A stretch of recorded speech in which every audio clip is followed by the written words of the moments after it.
Hi guys, and welcome back to our IELTS reading section of the test. Today we will continue learning about various strategies and tips and how to pass IELTS exam successfully.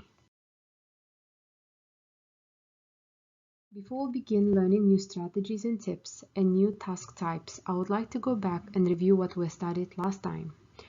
Now we are going to have an overview to the previous lesson. As you guys remember, last time I mentioned that IELTS reading module had 3 long passages. You'll be given 60 minutes to complete all 3 of them. Also, you need to answer 40 different questions. So 40 questions in total. And you won't have additional time to transfer your answers. So you have to make sure you are using your 60 minutes wisely. Also remember that reading passages progress in a difficulty. You'll be asked to read and answer academic passages from different journals, magazines, books, and newspapers. And if you are completing general training, so you'll be reading topics from various resources such as flyers, notices, timetables, documents, newspaper, etc.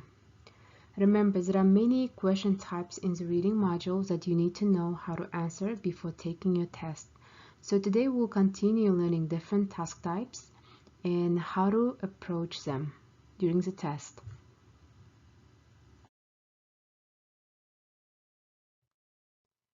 And now we are going to review labeling a diagram type of task.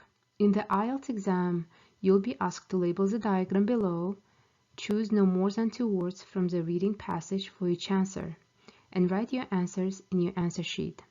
Remember to read carefully your directions because sometimes you might be asked to write only 1 word, sometimes it can be 2 words or 3 words. So you have to make sure you know the exact amount you need to write down. The first thing you have to do when you're completing a particular task is to scan the text for keywords that indicate location.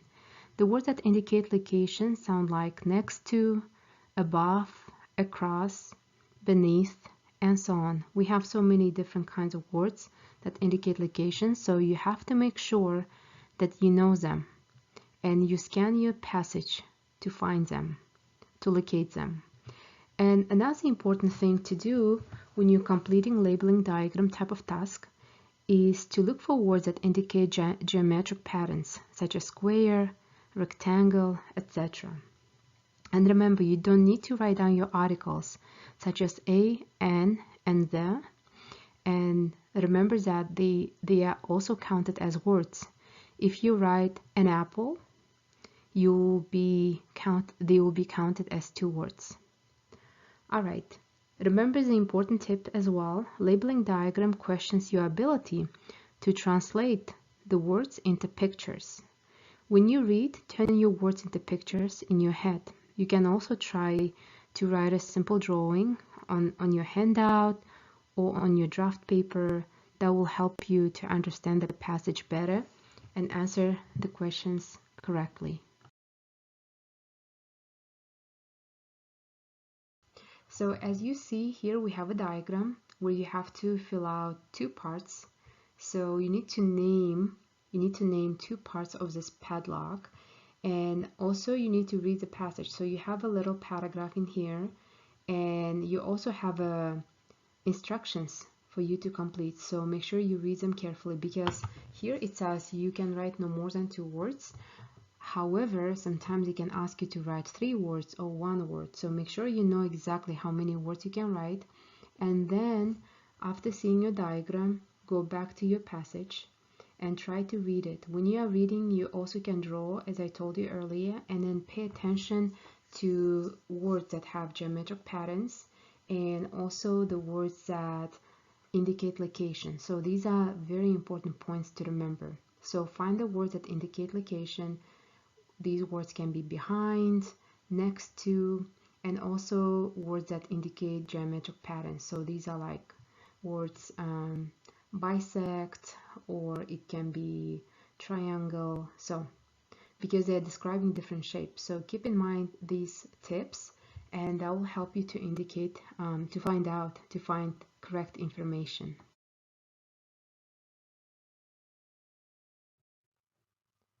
Now we are going to review our next task about completing sentences.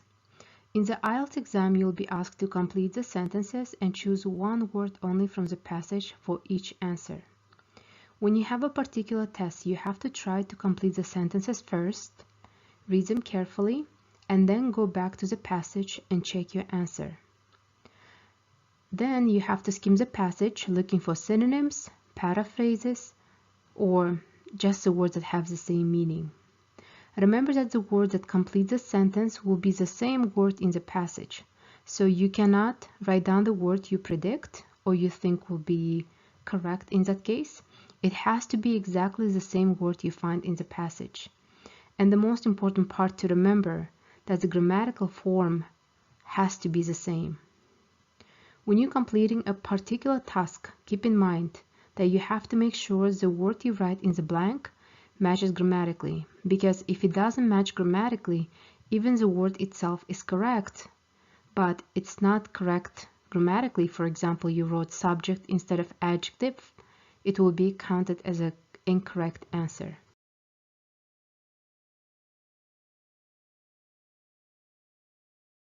So here I would like you to take a look at our paragraph.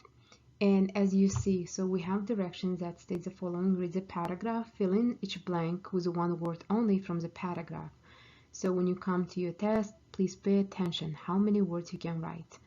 And we have one paragraph and we have 3 sentences in here, as you see. So number 1, you have blank insomnia is a sleep disorder that lasts a short period of time. So focus on your keywords. So you have to fill out what kind of insomnia. Ask yourself a question, what kind of insomnia? And then is a sleep disorder that lasts a short period of time. So the most important keywords in here, short period of time, continue. So some kind of insomnia, it's a sleep disorder and it continues very short time. So try to paraphrase the sentence and go back to your reading and start reading. So and try to find this information. So I'm trying to see. Okay, so here, for example, guys, we have acute insomnia lasts for just few days or weeks and is often brought on by traumatic events such as job loss or death of a loved one. So acute insomnia, do you see?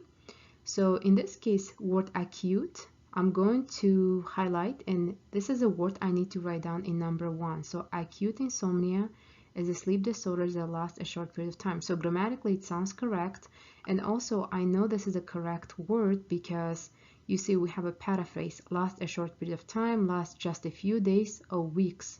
So this is a short period of time too. That's how I know that number 1, for number 1 we should pick a word acute. Alright guys, and the same way you are going to complete your number 2 and 3.